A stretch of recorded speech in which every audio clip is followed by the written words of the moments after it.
Why now? Well, to be honest with you, it was when I first wrote it down back at uni, I was like, oh, it could be a good first movie. It didn't end up like that. My first movie ended up being Under the Shadow.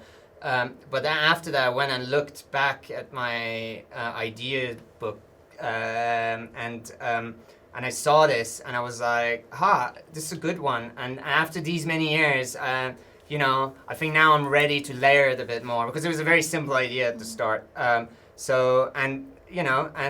it all worked out. I mean, to be honest with you, even from the moment I set it up to the moment we started shooting, it took 5 years. It was like 5 years in development. But I'm very glad it's coming out now, and it's very timely, isn't it? Like, with all the themes and everything, yeah. I was thinking that actually, it is timely, but then also, I think it's timeless, because 20 years ago, I'm sure we had all these injustices. This is the interesting thing, because I came up with it in my early 20s, and, conversations I was having with my friends about disillusionment, and, like the central theme of the film is how institutions can fail us, and if they do, shouldn't we then, as individuals, take responsibilities and have each other's backs? And like you said, I think that's a timeless theme that we should always remember. Yeah. In terms of like the Hitchcock suspense and you said you emulated Psycho slightly in the film. Was that the plan back then, or is that something that's? I always wanted to. Hitchcock as the master. It was an inspiration from the get-go. I wanted to make a Hitchcockian neo-noir thriller. And and Psycho and Rear Window being two of my favorite Hitchcock films, they were like the main sources of inspiration for this. And I was like, it's so interesting because Hitchcock is from Britain, but it's these type of films rarely get made over here, and Americans do it really well, even French do it really well, or make take inspiration from the master and make a Hitchcockian film over here. So hopefully it delivers. I wonder why that is, because London's like the perfect backdrop for It is the best backdrop, and that was another reason I really wanted to make this film, was like London is amazing for a neo-noir film, and I even had for inspiration, I had Victorian paintings of Atkinson Grimshaw, and I was like, London has this quality, it had for hundreds of years, why aren't people using it? But then we were very careful not to make a postcard version of London, though. We really wanted to be on the ground, looking at London, just like how ordinary Londoners do live their lives over here. Yeah, and it kind of spans the different parts, doesn't it? Exactly, different parts of the city. And is it right, you were originally going to have a photographer as the... Yeah. Yeah, why did you switch the... I just, it changed, and then I found, I always, graffiti art always interested me as, is it... obviously some people look at it vandalism, some people look at it art. Some people think it's now too high art, why is it in a gallery? It should be it should be in the streets, public places. So I thought it was far more interesting to turn it from photography, to change it to graffiti art. The reason I was thinking about photography when I came up with it was, Antonioni's film Blow Up.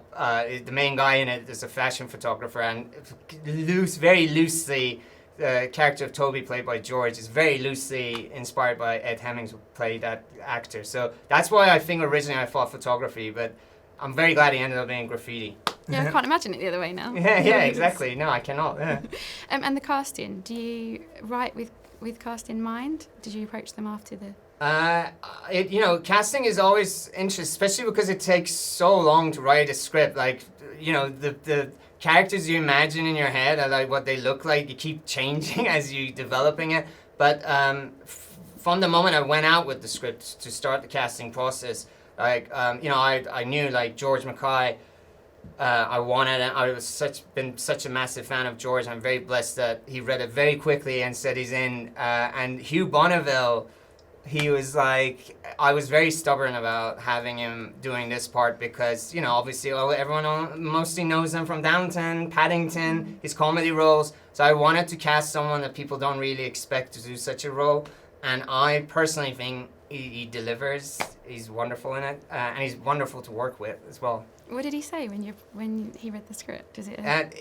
Our first conversation, he had loads of questions about the characters, why do I want to tell this story? What the heartbeat of the story, and so we had a long call, And then after, so I didn't know which way it's going to go. And then after the call, immediately his agent contacted us and said, he's in, which it was wonderful. And very brave of him to take on such a role. I think he was really excited as well to do something new. Yeah, I think he's described as like misunderstood rather than madman. Yeah, I think the key thing is we never wanted to make like this sort of mustache twirling sort of two-dimensional villain. That was the thing, and he's so incredible and so meticulous with his research. We had loads of long conversation about who Hector is and like his background, and to really make sure that it's more three-dimensional, like you said, rather than just some dark mysterious figure. So that was key for us. Yeah. And in terms of the themes that you touched on earlier, there's obviously injustice and racism, inequality and wealth. How did you decide what ones to focus on? Because there's a lot of problems. There are a lot of problems. So hopefully it's a bit layered that like it touches on different issues. But I think, to be honest with you, it was like literally, the way I work is just literally having a central theme and then think about how it branches off into like racism, class, privilege, and so. And the central theme, as I said, was that the institutions keep failing us, and if they do, shouldn't we have each other's backs and take responsibility and try our best to do the right thing all the time?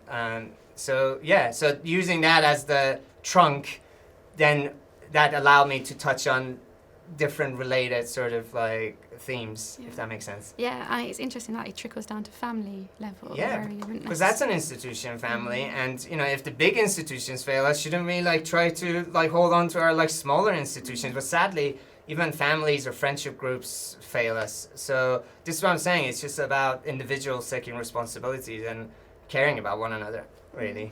Yeah. And after 20 years, are you pleased for it to now be going out into the... I'm so excited and slightly nervous, of course, to see how the world would react to it. But, it's been a passion project for a long time, so can't wait to see how people do react to it once it's out.